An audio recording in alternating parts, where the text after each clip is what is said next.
So for Battletech, what is your area denial plan? What units in your list, in your lance, whether we're going straight mechs or total warfare, what piece in that list are you going to utilize for area denial? Is it dedicated, or is it multi-role, meaning dedicated you select just for that purpose, or multi-role, meaning if it presents itself, you're going to go for it, but it can also be utilized other places. So let's kind of set up the scenario here, and I'll share with you a couple of low-budget ideas for myself, simply because battle value is everything. We need to keep the battle value down, and Fritz likes those big, expensive toys. I do on there. I kind of need someone to keep me calm, keep the battle value down, and make those smart choices. So we don't want to put our points everywhere. So think about your last Battletech game, whether we're playing on a wargaming table or we've got hex maps. There are places on the gaming table or the board, I'm just going to say gaming table for now, that we have terrain. And the terrain could be dense terrain that gives modifiers and or terrain that blocks line of sight. And in between this terrain is open ground. It might be a couple of hexes, it might be a lot of hexes, but terrain is key in Battletech. Not only for it's key in every war game, but especially Battletech, because Battletech at its heart is understanding not only the manipulation of modifiers, but knowing when you can push the modifiers or not. So think about the opening aspects of Battletech. Your lance is walking towards my lance. As soon as we're in range, absolutely, 100%, start shooting. I've got my Jaeger mech. I'm at long range. I've walked. You've run a number of hexes. I'm going to need 12s to hit you. Start laying down some dice. Start laying down some AC2, AC5. Start laying down some long-range missiles and make that happen. But as you get closer, now you start losing the range modifiers. So as I get closer to you, regardless of what I do, regardless of how much I move or you move, when we're at long range, you're stacking +4. Then it's going to drop down to +2. Then it's going to drop down to 0 when we're literally point blank, danger close on there. You also can possibly control your modifiers, and this is where knowing when to push the luck or not happens. Let's say you've got a Warhammer. On the way in, you're going to be running the maximum.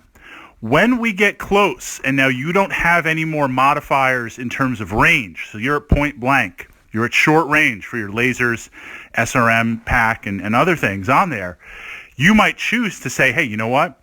I'm not going to move at all. I'm not going to get the +2 for running. I'm not going to get the +1 for walking. I'm just going to stand still. Yes, that makes me easier to hit. But now the only modifiers I'm going to be shooting at is if Fritz moved his mechs on there. So you can control that. That is going to make it much easier to hit me. On my end, because I want to still try and hit you, so I'm trying to get as close as possible. What is going to keep the modifiers in my favor is, of course, movement, but that's going to play with my ability to hit. This is where terrain is key. If you can get into terrain, that's going to give you that +1 modifier, possibly that +2 modifier.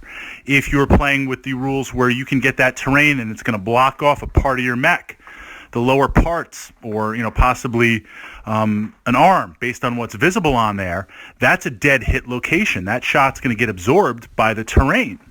So terrain is absolutely key towards the game.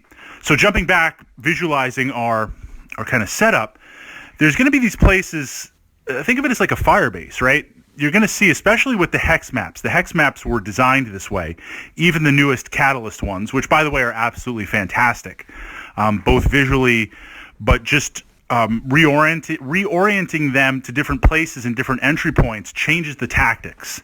Massive diversity in there, and I'm really happy with those maps, especially the portability. But there's pockets of terrain where you'll see some 2 or 3 or 4 hexes of woods, and then open spaces of 5 or 6 hexes, maybe some hills, things like that. If you can control that terrain first, if you can get there first, then now your opponent has to make a choice. Do I go around it? Do I engage you? It pushes this threat bubble out, right? It pushes it out where it literally denies that cover of your opponent on there, and it gives you the cover. So that is an area denial unit. An area denial unit, that's kind of a mini Tactica 101, but setting it up. Area denial means I occupy some key terrain and push out my threat bubble against you, and now you need to decide. Are you walking into that threat bubble? Are you going to engage that threat bubble? If you avoid the threat bubble, what other areas does that open up? Does that take you longer to get towards mission goals? Now, how much that threat bubble is pushed out, a longbow sitting in a threat bubble is going to push out much further. I should say archer. Longbow should be in the back. Archer is going to push out much further versus, say, Warhammer's got some bite on there too. Something that's a little bit more of a close-end operator. Even something like a medium mech. You put a Wolverine in there, right? It's not putting out a ton of damage, but it's got a little bit of different range bands on there. So looking at your list, my primary area denial unit. Look, we can stick an Atlas in a forest. Yeah, there you go, area denial for massive battle value, and I'd rather spend that battle value elsewhere. Inner sphere, I prefer infantry. Infantry led by a Karnov. To get in there, jump infantry doesn't quite have the numbers.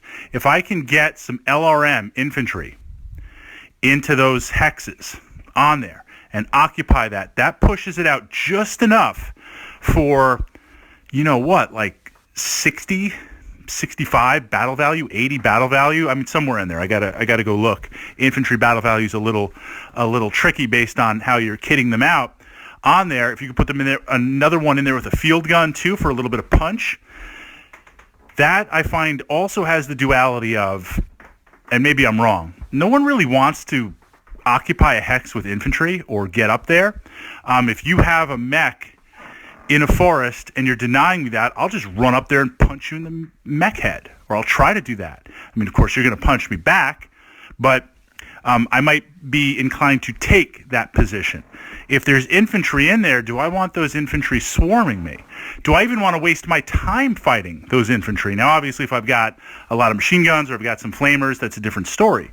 But do I want to waste my time with that? The secondary area denial unit that I find works really well, now we're jumping into the clans. Battle armor, elementals. You drop some of them in, if it's a hot drop or if it's just a mech kind of moving up, an Omni, and they all dismount and get off. Battle armor's got a lot of bite to deny those areas, to literally shut down those areas on the table. What's in your list? What are you thinking? And, of course, trying to balance out model mass on the table, get enough stuff down there, but not go crazy with the battle value.